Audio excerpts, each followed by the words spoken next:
Visiter le royaume animalier d'Etosha, c'est un peu comme acheter un billet pour l'un des plus grands spectacles naturels d'Afrique.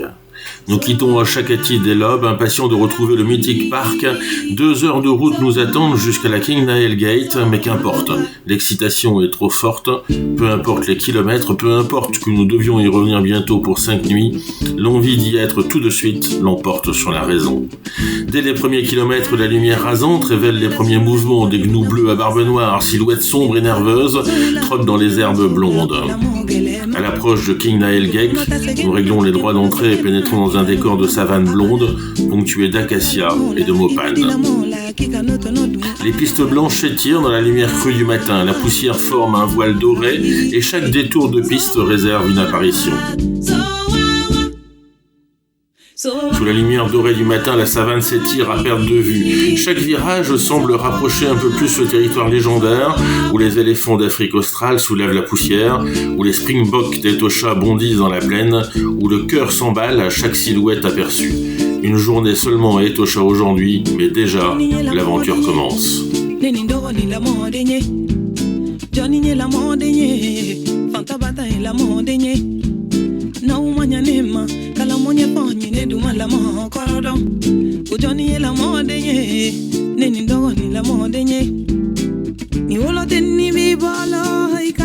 Les ailes de Burchell suivent en procession, rayures en cadence, hennissements brefs, traversant la piste avec une élégance presque chorégraphiée. Ce matin-là, la lumière était douce, les springboks encore engourdis et les zèbres rayonnaient de calme.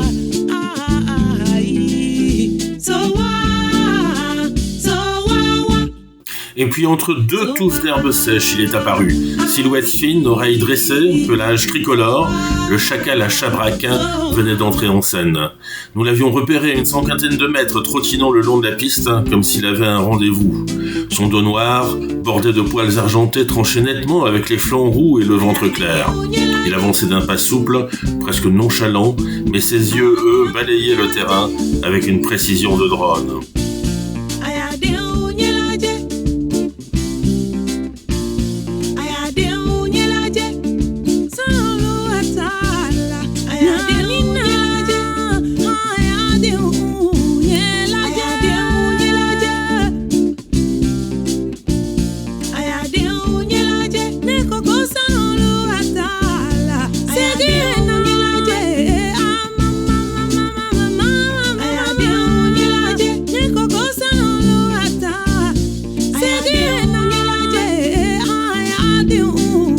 La lumière du pan, on le repère de loin, grand, roux, un peu bancal, et pourtant il avance avec une élégance toute relative, le bubal rouge, trotte comme s'il avait oublié de resserrer quelques articulations, mais dès qu'il s'élance, c'est un vrai sprinter de la savane.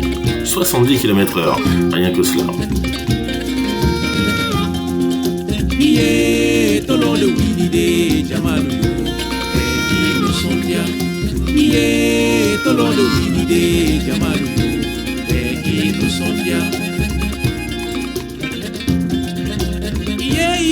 Tolong Willie de, Bade ya tolong Willie de, iye tolong Willie de, Cindy ya tolong Willie de.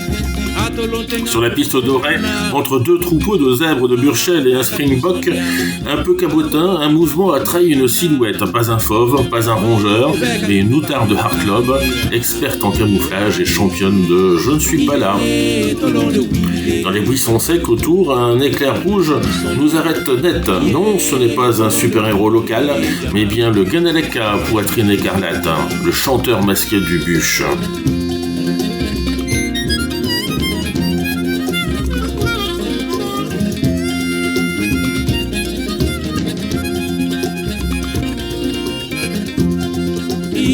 Le sol commence à blanchir par endroits, annonçant la proximité du pan d'Andoni. À peine entrés, nous tombons sur 2 éléphants de savane, côte à côte, en pleine séance de déjeuner. Leurs trompes s'enroulent autour des branches, arrachant les feuilles avec lenteur. L'un est couvert de poussière claire, l'autre plus sombre, mais tous 2 avancent avec la même majesté tranquille, balançant leurs oreilles comme des éventails vivants. La piste principale nous conduit ensuite vers le pan d'Andony, vaste étendue saline craquelée, bordée de buissons verts. Et nous poursuivons vers Onconchi-Resort. Dancing through this music brings a color on your way. Just to shake with the bass and drums and listen to the goni. Let your mind fly away like a bird. Alors que le bûche semblait somnoler sous le soleil, un mouvement subtil attire l'œil. Deux grandes oreilles dressées, un regard fixe, un pelage fauve, parfaitement assorti aux herbes sèches. C'est lui, le Steenbok, le ninja des savanes, le champion du camouflage passif-agressif. Il ne court pas, il ne bondit pas, il reste là, figé, convaincu que s'il ne bouge pas, il devient invisible. Et honnêtement, ça marche presque.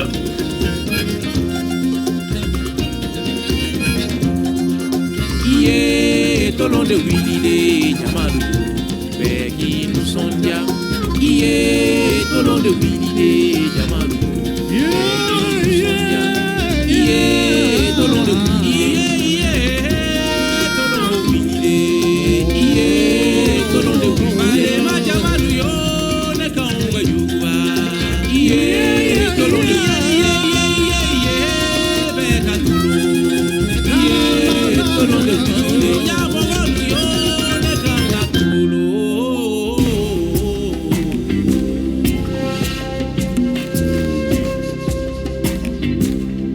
Nous bifurquons alors vers Tumor et Namutoni, par la dérivation Langeau-le-Pan. Ce tronçon révèle des scènes saisissantes. Un grand koudou mâle se tient près d'une termitière, cornes spiralées et rayures blanches, crinière dorsale dressée. Il avance lentement, s'arrête, écoute. Silhouette élancée et discrète.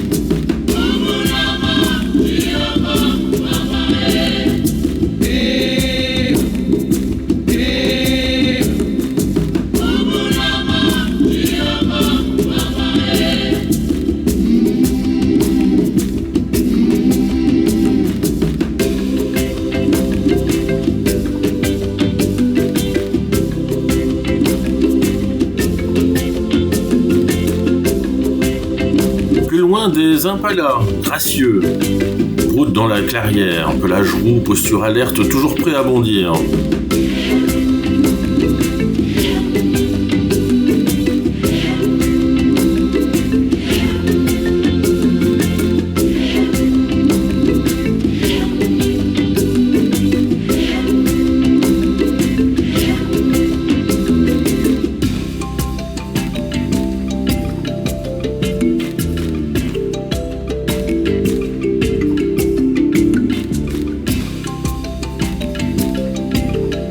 On pensait avoir tout vu. On regardait les zèbres. On cherchait rien d'autre de particulier. Et pourtant, elle était là, majestueuse, silencieuse, un peu snob, loutarde de Cory. Elle ne court pas. Elle défile. Elle ne vole pas, elle méditationne. Elle ne chante pas. Elle fait des boum boum boum très graves, comme si elle répétait une base d'opéra.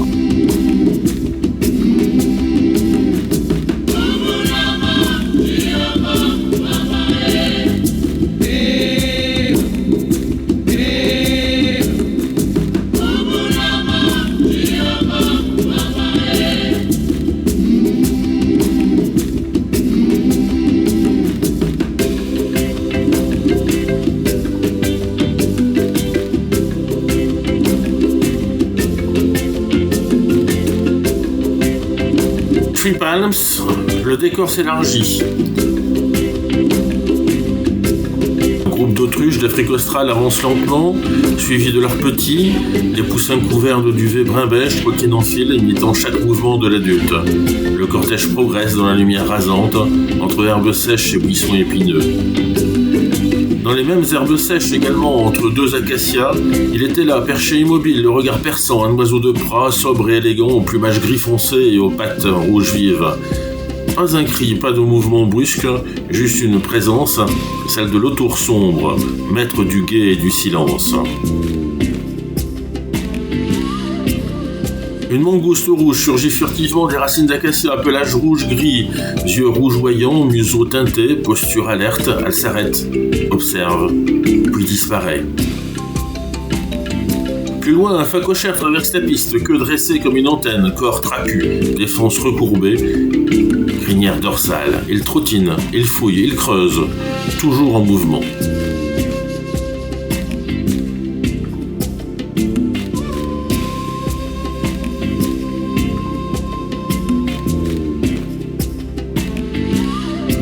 Le retour se fait par la piste nord, longeant à nouveau le pont. Un James Bond solitaire avance lentement dans les herbes dorées, corne droite, un masque facial noir et blanc, pelage gris-beige. Il incarne la beauté austère du pont, parfaitement adaptée à la sécheresse. La lumière du soir dore les silhouettes de girafes, un nourrice gazelle, un grand coudou ou encore des springboks, qui se détachent sur fond de sel et de ciel pâle. Les points d'eau secondaires révèlent une vie intense, parfois fugace, dans une ambiance de solitude presque irréelle. Ce safari dans le nord d'Etosha nous offre une expérience rare, celle d'un parc presque silencieux, où chaque rencontre, qu'elle soit un cortège d'autruches ou un calao à bec rouge du sud perché, semble surgir du sel ou du vent. Loin des circuits classiques, cette boucle entre Kingleal, Namutoni et Three Palms révèle un Etosha brut, intime et profondément vivant.